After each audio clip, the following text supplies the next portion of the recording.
Hello, everybody. Actually, I will slide over here, so I'm actually on camera today.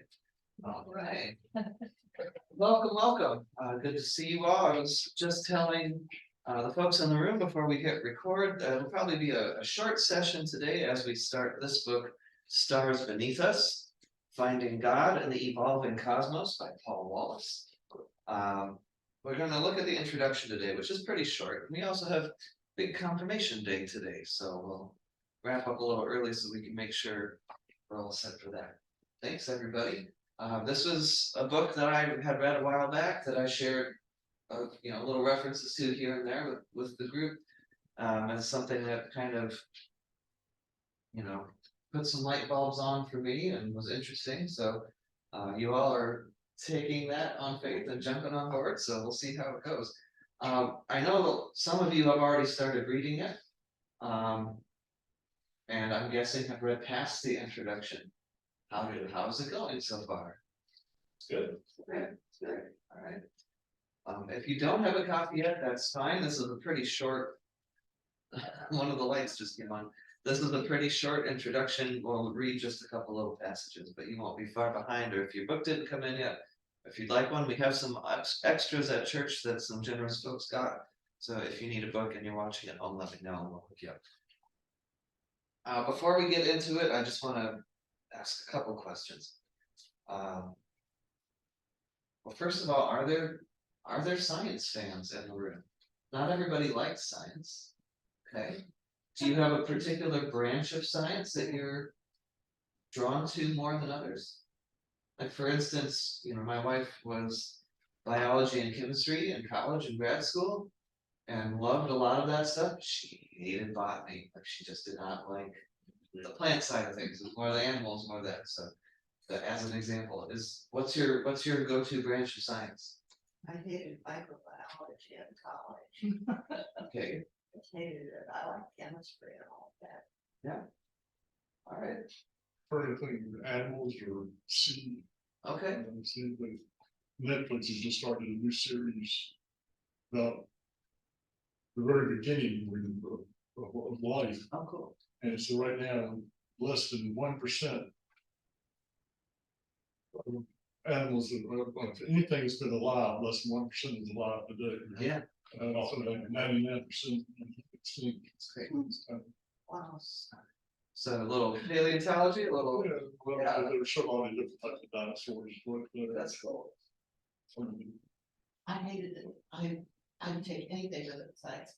And even when I was a teacher, I taught my history, social studies it was called, to my class in the class next door, and she taught science. It's gonna work out. All right. So you're not, astronomy, physics, none of that. All right. Okay. I don't care how it works. As long as it works. All right. Like chemistry, structures, of course, and then Sure. relativities. I like the relativity in that quantum. The far reaches of physics. So we're any Big Bang Theory watchers in the room? The sitcom Big Bang Theory? Oh, yeah. Yeah, sorry, the sitcom, not the astro. Yeah, they got into a lot of physics and string theory and stuff. Yeah. But yes. I don't dislike chemistry, but I wasn't good at it. I liked biology, I liked physics. I remember just reading a lot of National Wildlife and National Geographic as a kid. And just anything they put out there was just, I do like to know how it works. So that kind of stuff is interesting. We made up a class when I was in college, because most elementary majors did not have sex. So we had, it was called biology or some science anyway for the elementary teachers. So, and we got to go out and identify the different kinds of trees and leaves, stuff that little kids would ask. Sure. Instead of the crazy stuff. So they actually made a class for elementary Very teachers. nice. Very nice. Let's get into this gentleman. He grew up in the church, fell away from faith, came back to the church, got ordained, and he is both a physics and astronomy teacher with a PhD in experimental nuclear physics from Duke, and an MDiv, which is the shorthand for Masters of Divinity, which is what clergy like myself have. from Candler School of Theology, and he also teaches theology, so he's got that both and. That's kind of one of his themes, is that you can have both. Doesn't have to be either or. His brains a whole lot of money. And that's what he's put into it. Well, that and what I appreciate about him, and I think hopefully we'll see as we go on, is he'll take some complicated theology and science, and I think present it in a way that's pretty understandable. I bet he's a really good teacher. So, for reference, this book has a copyright of 2015. So as we talk about science, if there's been new advances, or just to place, when he says in the beginning, this happened 10 years ago, that would have been around 2005. Just to put this here. Well, the time he was very young, he was really asking a lot of questions. I know. Wow. Yeah. Yeah. So this is the first little bit of the introduction. We're on page Roman numeral 7, or the preface pages. So he says, one of the finest things about teaching is being present for exact moments of understanding. You can't always be there when these happen, and strictly speaking, you can't always know it when they do. But when lights turn on, they can be hard to hide, especially if they're of the high wattage variety. The most memorable moment of this kind happened for me about 10 years ago. It was the first day of one of my introductory astronomy classes. Such courses often begin with the obvious view, the night sky as seen with the unaided eye, and this one was no exception. As part of my standard opening spiel, I mentioned this modest fact. Under a dark and transparent atmosphere, with an unobstructed horizon and healthy vision, one can see at most about 3,000 stars. And if we were to remove our home planet from under our feet, we would see 3,000 more, for a total of 6,000 stars. In general, students are mildly surprised that the number is so small. Some expect millions. We chatted about it briefly. Then I glanced down at my notes and prepped to move on to the next topic, the constellations. When I looked up, I was surprised to see an expression of near trauma spread across the student's face. I will never forget it. He was sitting on the left, 2 rows back, scarcely breathing. It was so surprising that I paused and asked him if he was okay. Was it something I said? His look of horror turned into a sheepish grin, and he explained himself. It's just that you said there are stars under my feet, and I had never really thought of it like that before. Wow. Then, to everyone's delight, he laughed out loud. He was about 20 years old and a very good student. Was he really learning this for the first time? Could he have possibly missed something so obvious? It's unlikely. I suspect something more interesting happened that day. He had known the fact for years. The spherical Earth is surrounded on all sides by stars. But until that day, this knowledge was a mere concept for him, like a dry husk encasing a bud of green actuality. At the moment in question, the husk fell away and reality was recovered.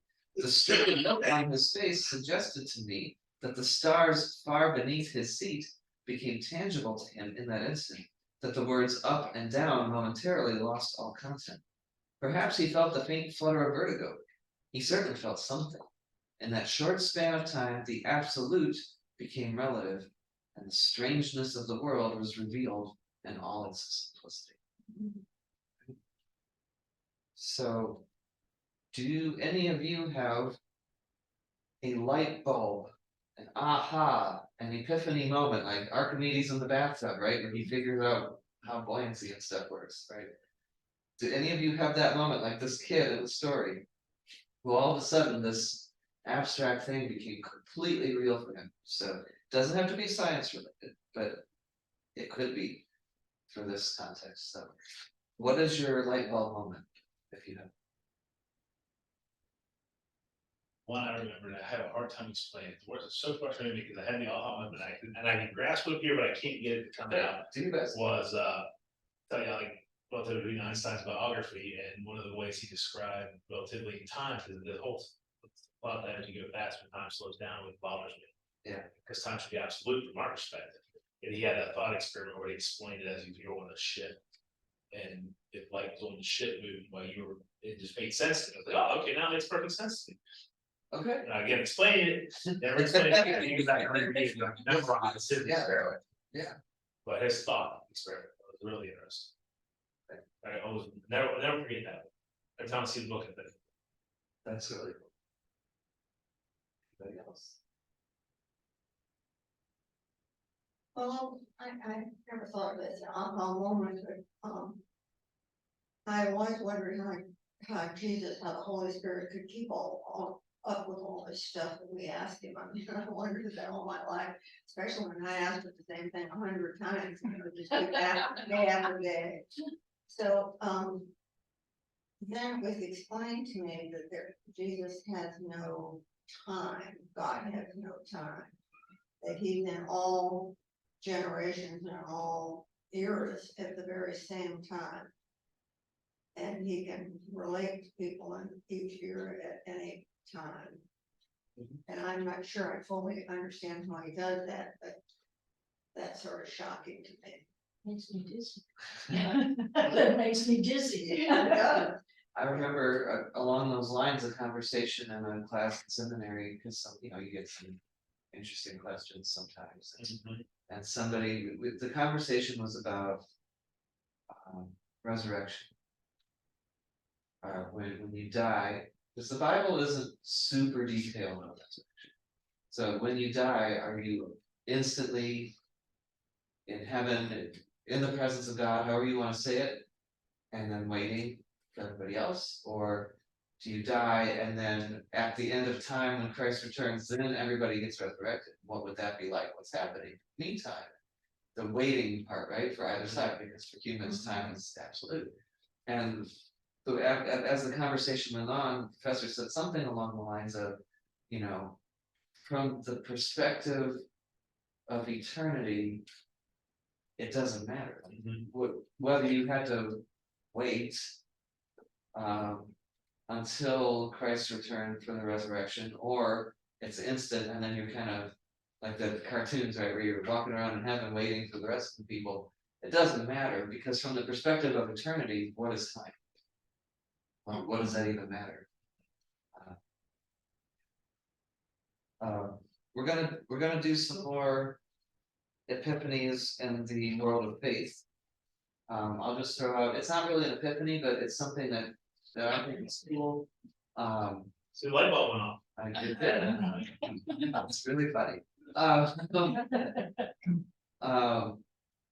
If you zoom in on a molecule or an atom, and actually our kids are doing a lot of that in chemistry this year. They're learning about structures of atoms and electrons and orbits. And then you look at also like a solar system or a galaxy. Like there's so much parallel shape, structure. It might be the strong force, the weak force, there's gravity, but they all kind of do similar things. Or if you look at, I remember once it was a photo spread in a magazine, I think it was National Wildlife, and it was just branching, and it was frost, lightning, veins on a leaf, circulatory systems, nerves, all these different aspects of creation of the natural world, all having these branching patterns. That's like that for me is something that's always stuck with me, is the consistency. Even though it's all different, how there's still this consistency. The difference with divine engineer. And I think the book I loaned you that I got at the Creation Museum, where it gives the biblical explanation for the beginning of it, and then it gives the scientific book right beside it, and the museum has that, and then I think the book I gave you, I can't remember, but I think it. but they put them in opposition, right? Well, they really were different. I mean, as Ken Ham is one of the people who put that museum together, and he's a big I think he's the one That we heard. they're we heard incompatible, speech, right? yeah. One or the Yeah, other. but it was interesting to read one and then read the other, Yeah. and I guess you can decide for yourself. Well, and that's the next part of this. Let's So dig this into is the next part. compatible, and I know that's what this whole book is, but like, if you just, I mean, the timelines may be off. Yeah, But it's again, time from the God is expected outside of return, time, right? So this concept of time Yeah. for 7 days, could be a big difference for 7 days for, Almighty for us. And I will just say too, that one of my things I've said, you probably heard me say it too, is that in the creation story especially, two things. One, The Bible was not written to be a science textbook, right? It's not, that's not what it's for, that's not how it was written. But for me, when you read the creation stories, it's the who that's more important than the how. The point wasn't, the point was that it was created with order in chapter 1. And that there was order out of chaos, and God was in control, and we were made stewards. And then chapter 2, you get God lovingly hands-on in the dirt, forming Adam, forming Eve, having conversations, walking in the garden. Those two don't even match timelines, but they both tell us important truths about God and us and the relationship and our role. So who is more important? So if you go to the Bible looking for mechanics, it's so let's get into that a little bit. So that's the next section. Actually, it's a good segue. Thank you for mentioning the Creation Museum, because that's the next part. I think everybody, if you have a chance to go, because it really is fascinating. Yeah. Whether you believe it or don't believe It's a it. big, and they put a lot of work. It's 3 stories, each floor is a football field long, so be prepared to walk. Back to page Roman numeral 8, down at the bottom. I have read many books, academic and popular, on the well-worn topic of religion and science. You hyphenate cell, right? One word. Religion and science. I have attended and delivered more than my share of religion and science lectures, and watched more than my share of religion and science debates. I have taught religion and science courses in churches, colleges, and seminaries. These experiences have taught me a lot about the topic and about the great interest many people have in it. They have also led me to conclude that, at the popular level, the topic has become as lifeless as a husk. You may disagree. The internet is full of people arguing about this issue. Books about religion and science tend to sell. Religion versus science debates make for exceedingly popular viewing. Did anybody see the one between Ken Ham and Bill Nye the Science Guy? Yeah, Bill Nye was like, he was just trying to be reasonable and say, well, here's what I think about science stuff. And Ken Ham just like dismantled it, because he came in for a fight, and Bill Nye came in for a conversation. So it was interesting. Evolution continues to divide Christians in America. How can I claim? Did I skip? Yeah, No, that's right. That's right. I left out. How can I claim this topic is lifeless? How is it dull? Because the issue has stagnated. People are arguing, and books are selling, but again, at the popular level, I have not encountered a new argument or sensed any developments since at least 1999, well before Richard Dawkins, who wrote a book. Richard Dawkins and his fellow new atheists revved up their scientifically motivated harangue against religion of all kinds. What's new about them is their attitude, not their arguments. There is plenty of noise, but no life. Nothing new is happening. Popular media tend to emphasize the divide between those who embrace science and reject all forms of religion, like the new atheists, and those who embrace religion and reject science, like creationists, and that would be more of a Ken Ham thing. There's plenty, these two groups seem to do little more than heave rhetorical bombs at one another. Such bombast sells books, and there's nothing like it for fueling internet rage, but man, is it boring. I took a class in college, we had to take, it was trying to show, everybody had to take one class that was taught by 2 different disciplines. In our freshman year, it was supposed to show that everything's connected, that it's not like whatever your major is what you do, like it's all these things work together. And so I did one that was a physics teacher and a religion teacher. And they did the whole thing. And about halfway through the semester, they ran out of stuff to talk about. And they just kind of kept recycling the same, just like what he said, because what more is there to say? So you didn't have to go to class after the. No. Between these extremes is a broad field occupied by those who wish to reconcile religion and science. In general, they believe, as I do, that there is no essential conflict between the religious and the scientific. Many in the middle have labored honorably to bring these 2 great ways of knowing together. And seeing how neither religion nor science seems to be going anywhere soon, I believe the future belongs to them. I value their erudition and their dedication to the hard work of peacemaking.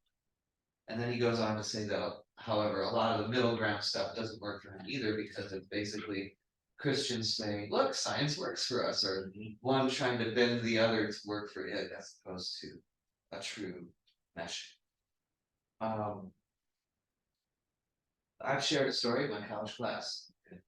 Donna talked about going to the museum where they have the two versions side by side. Do you have any other experiences or stories to tell about the religion versus science conversation? Either personally or just kidding. I remember it was called physical science class I took. The professor started the class by saying, this is what he had to teach, but he was a Christian and this is what he believed. Okay. So he laid both sides out there, you know, as a professor, this is what he was teaching, but that wasn't necessarily his belief.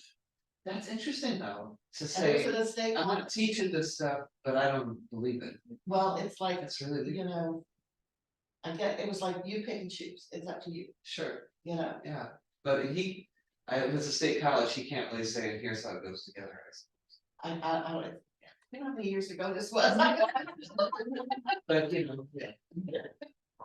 But people feel like there has to be disclaimers, or one or the other, or, you know, there's so much out there where if people just say, oh, if you're a Christian or if you're religious, that automatically must mean that you're against science, and Right. you don't believe it. Or if you're a scientist, well, then therefore you must be anti-religious, like it has to be. Mhm. Do you have that experience as well? Mhm. That sense?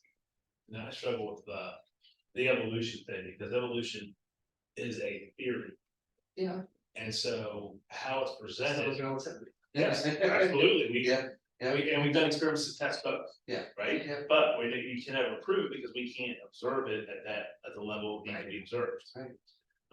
But we found but somebody has found artifacts and so forth to kind of show how things have progressed to change. At a micro level, but never a macro level. And it's a very interesting argument if you read the micro versus macro level of it. And it's, because you see fossil records of like Darwin and his birds. Yeah. Minor beat changes, but neither change species. So there's arguments about it, I struggle with it, like, it's one of those things that, and the people that teach evolution have almost made it a religion amongst itself. Because they are supporting it with as much fact as we have in the Bible. For a macro level evolution, I'm talking about a species changing species evolution discussion, there is no physical evidence to support that you can find. Versus a micro evolution, which and again, it's something that. Adaptations to the. Exactly, adaptation to the existing cell. I see what you're saying. I would just throw out, let's be careful not to do broad strokes. Right, but with that's, this, yeah, but I'm saying that, Like, that's what they're doing. anybody who Stuff. teaches evolution or anybody who teaches creationism, I'm victim to that with Kenya, because I have issues with him. I agree with Well, you. my dentist talked about how our teeth have changed. Oh, sure. Because in the early time, they were all meat eaters. Yeah. And so, and so and that's why people get in trouble now is because our teeth are too big for our mouth, you know, and so. With my teeth, yeah. Yeah. So, Yeah. Evolution has just changed little weird things. Yeah, and I'll throw out there, I had a professor in seminary who taught pastoral care. And he was both a biblical scholar and a licensed therapist. And so he stayed up to date with the trends in psychology and the articles and that. And I got to take a class my senior year of it was evolutionary psychology and the human experience or something like that. And man was magic. He could tie these things together. But it was things like, why do we remember failures more than successes? Why are we craving sugar when we really don't need it? Why are human beings human lie detectors? Right? And the science all went back in the day, in the hunter-gatherer days, the survival skills that we still have. Yep. And you know, There's so much evidence to spark it, and it is enough to spark debate on every side. Oh, yeah. Which, like I said, like, we'll never know the fact because we can never observe it at they talk about the time thing, we can never observe it with the amount of time we have. so this can get heated for people, because if you feel like science, not as a religion necessarily, but has structure and has rules, and I believe this, that you test your theory, right? You test your hypothesis through experimentation, through peer review, other people will challenge it, you update your findings as you go, right? So there's this whole like centuries of back and forth from the monk with the peas, what was his name, Mendel? And, you know, Darwin, sure, and like, you know, so the birds and, you know, industrial age England who got darker because if they were white in a soot covered city, they'd get eaten, you know, like, so there's all this like evidence, right, and peer review, but then you look, and you feel like if you just discount evolution, it's gonna be offensive to them because but here's all this stuff, how can you ignore it? And on the flip side, there's the religious side, and I believe in that. Like I believe in both of these things, and you hold them alongside each other. So you know, the Bible can't prove that it was a 7-day creation, but I believe there is creation, that there's a higher power, God, that created. And to just say like to write off religion completely would be offensive to me too. And it's to me the people in this debate that keep perpetuating this argument are doing a disservice to everybody. Because what do you say? You're just throwing rhetorical bombs, right? As opposed to having a conversation, as having iron sharpening iron and learning from one another and finding the wonder of the unexplained that maybe the world of faith and religion could step in, or having the wonders that science can reveal that reveal to me more of the depth and mystery of the creation. Like, I think it's just this false either or. You know, the 7-day creation, I remember my grandmother asked me once, said, did dinosaurs eat people? Oh, And I said, no, because the dinosaurs are here and they died off, and then the people came. She said, you mean the dinosaurs are only here for one day? Yeah.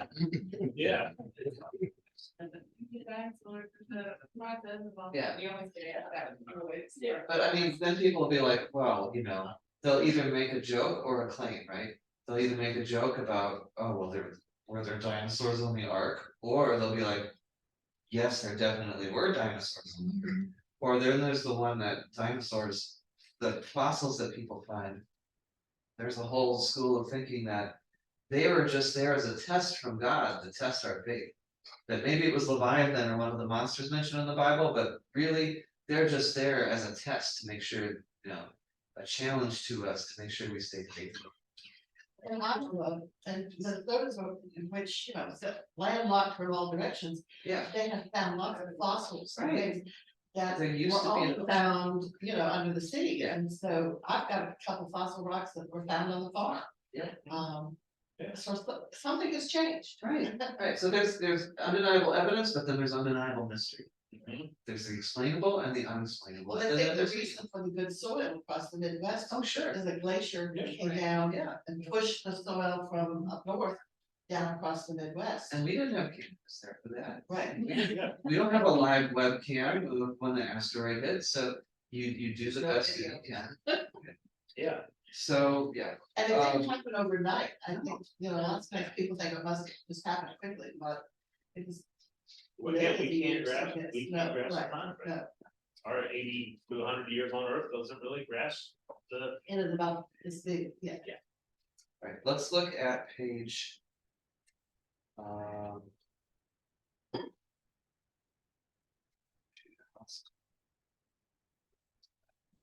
Page 11, exotic. That second full paragraph, the one that starts with. First. The personal is what moves us. Personal is what changes us and might even open us to the world. Concepts alone have little power for deep change. They must be rooted in life as we know it. That's why that kid almost fell out of his chair. And he was like, there's stars beneath my feet. Like the concept became real, right? So concepts alone have little power to change you. It's just something you file away in your brain, right? Like, oh, that's interesting. They must be rooted in life as we know it. There's a difference between, you know, maybe reading about children or babysitting and having your own kids, right? It's a lot different in reality than it is in concept. When they do connect, when one's ideas and one's actual life are woven together, great things start happening. Just ask that student in my class. It was not his head knowledge alone that shocked him that day. He had known the facts since he was a child, but at that moment, what had for years been merely a conceptual became, to use a stained glass word, incarnational. Meat on the bones, right? That's carne asada, that's what incarnational means. It's meat, it's the infleshment of the word, right? Something real.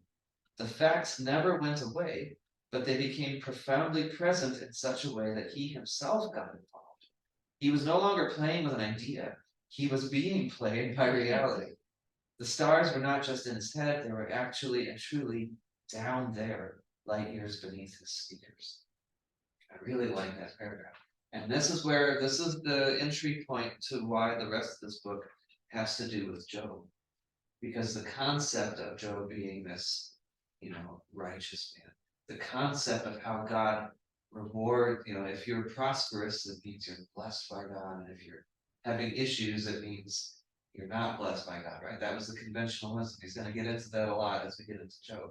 So you have these ideas until the rubber hits the road, it's what affects you. And you're confronted with the enormity of God and the alienness of God. I should say the otherness, right? You just don't know. So any other profound moments where the conceptual became incarnational for you in terms of your faith, or some idea took on flesh?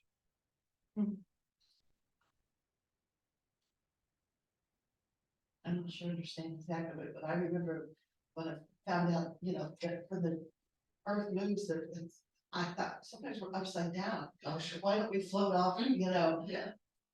I couldn't believe the gravity holds us even when we're up. And I don't know whether we're really upside down or not, but it looks like we are. I mean, All perspective. it's all perspective. There's no reason why our maps have to be the way they are. Why north is at the top. That's just an arbitrary decision that people made, and we just keep on agreeing. It's all it's perspective. So what am I asking? I'm asking, is there some faith concept, some religious teaching that went from being an idea to real for you? So for instance, I might read that one of the kids' Bible verses that they picked for confirmation is, I can do all things through him who strengthens me. Well, that's part of a larger thing from Paul saying, I've learned what it is I've learned how to be content, whether or want, times of smooth sailing or times of hardship. I've learned to be content with whatever I have. I can do all things through him who strengthens me. That's a concept, right? Like, okay, I can do it. God is with me. That's different than when you're actually in a moment where all of a sudden you realize God is with me. I'm in the worst day of my life. I'm alone. There's an epiphany of realizing, perceiving God's presence as opposed to just knowing it as an idea. Any epiphanies like that? Yeah, I had one of those, I don't know how many years ago, it's been 20 years ago, when Bob was having a bypass, and anyhow, he had a bypass and he was doing well, and then the structure there fell apart when he coughed once. It's crazy. So he went back into surgery, but anyhow, it was at the big hospital. I didn't know anyone that was there. I didn't have any family close by. I didn't have any neighborhood friends who were with me. And I was there alone, and it was the middle of the night, and they told me that he probably wouldn't make it through the night. But that experience of being there, that sense of God being with me and it was going to be okay, was just overpowering. And I was so glad that I didn't have any company or anyone there. I was so glad that I could experience that alone. And, it was a troubled time, but he was with me all the whole time. And it made him real, I guess, made him. Yeah. I mean, how many times in the Bible does God say, no, pick the weak one, or send most of your soldiers away? So that really hit me, that you said you're glad that no one else was with you, because then you experienced it. Yeah. I have a different example. I had a chance to go to Namibia, my second year of seminary, which is just northwest of South Africa. It was also under apartheid. There's a a huge Lutheran presence. So we met with church leaders and did various things. We went, the northern part of the country is much more rural, we had a host family, and we went to worship one morning at this, church out in the country. And the concept that I had was that you give an offering, that you give back to God some piece to show your gratitude, be generous, right? But here, you put your money in the plate, or you set up your direct deposit, it's pass the plate, put your money. There, it was one of the biggest pieces of the worship service. It took time. There was singing, there was joy, and people who, by my standards, have nothing, had so much more. Stewardship seems like such a paltry word. There's so much more joy, so much more recognition of what it meant to give something back than I'd ever experienced before. So that would be it. The others were an idea of became more real.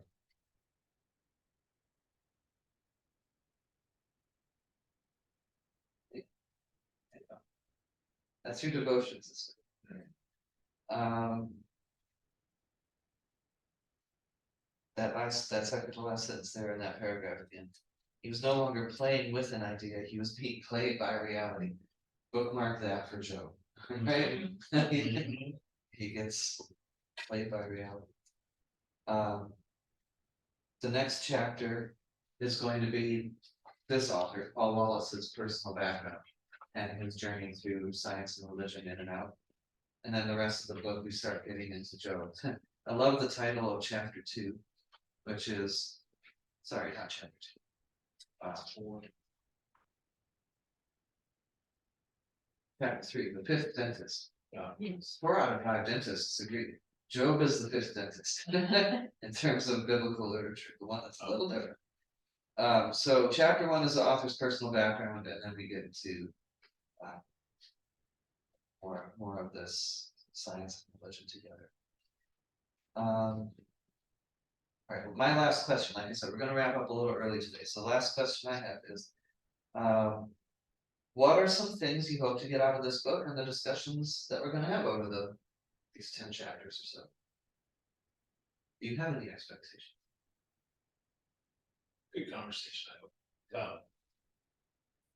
Things that, constantly, I don't say struggle with the thing about economy, like how to reconcile, how to better have more tools in the toolbox to reconcile religion and science. Okay.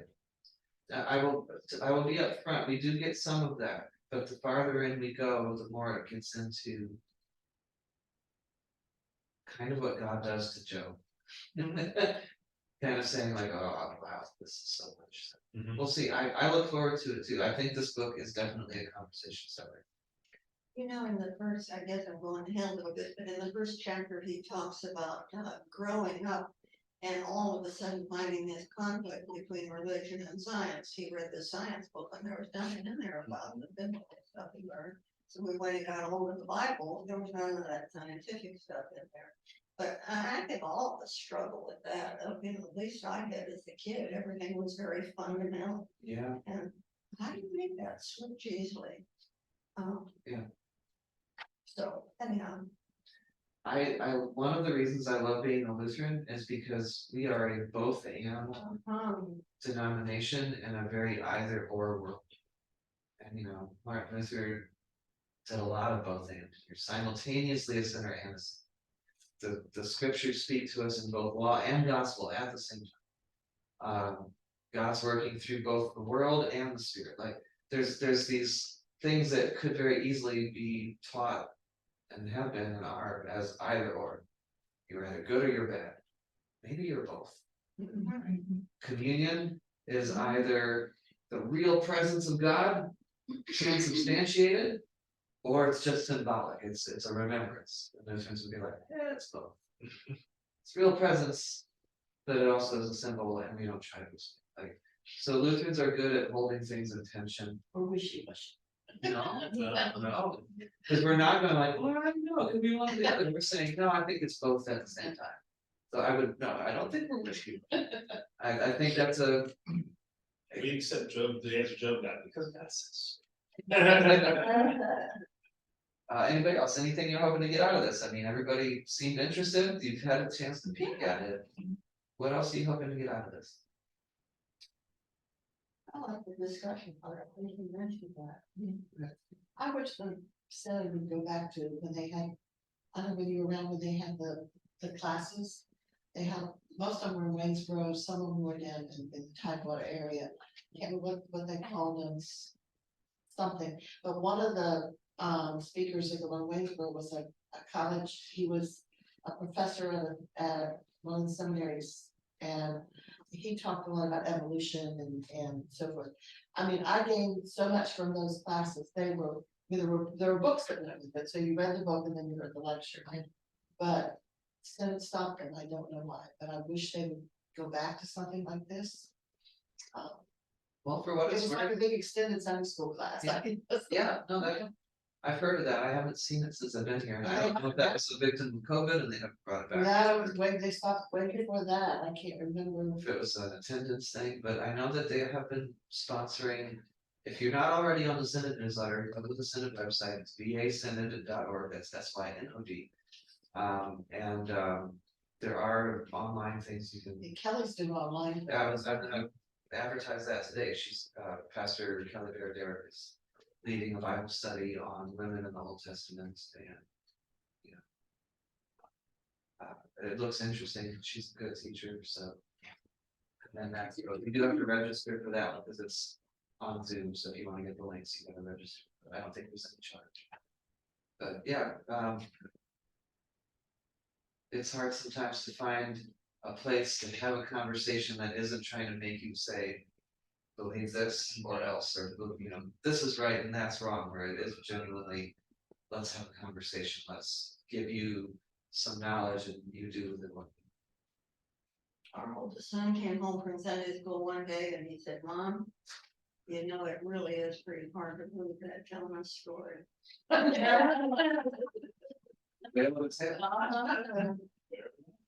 Mhm.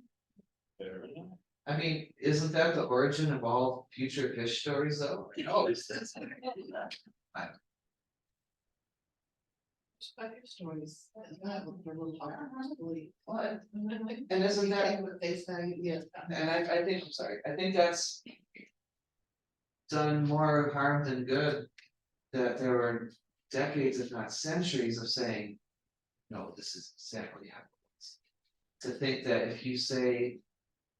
It was a metaphor or a parable.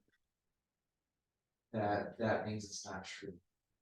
That you either have to believe that it was literally true that Jonah was 3 days away. And I'm not saying that wasn't true, but I'm saying to insist that it has to be, or you're not right, or you're somehow deficient. I think has done a great disservice to a lot of There are folks who some say, religions today, churches that teach that. yeah, oh, there are. Yeah. And how many folks then see that and hear that and go like. A bunch of losers, Well, and you're so busy trying to make this thing right. Yeah. That you forget that your Christian life is a lot more than. Yeah, how many folks were converted to the faith? How many folks' hearts were opened up to the gospel of salvation and of Jesus Christ? Because somebody proved to them that Jonah's story really happened. Like, how does scoring that point change someone's heart or teach them grace? I don't know. And I How think did you go across proving it, right? it's Go on, sure. part of it is that without it all being true, it shakes the bedrock of someone's faith Right. to make Right. what part is true. And I respect that, and what my approach has been is to say, well. Not to relativize everything, but just to say. There's more than one way to understand truth. And sometimes it's literal truth. Sometimes it's the truth that is incarnational that you experience in your life through other people, and you just know it's true. Maybe like relativity, you can't put it in words, how to explain it, but you just know in your core that is true, something about human nature, something about God loving us. Something about God being with us even in your darkest hour. You just know it's true. And you can read scripture to say that the book of Jonah isn't about if he was in a whale or not. It's about Nineveh. It's about Jonah trying to run away from this scary city and then getting mad at God for saving them anyway. And God saying, well, I made you this bush and it helped you and then it died. Shouldn't I help this great city? That's the point of Jonah. And boy, to get so focused on whether or not the whale was literal, Yeah.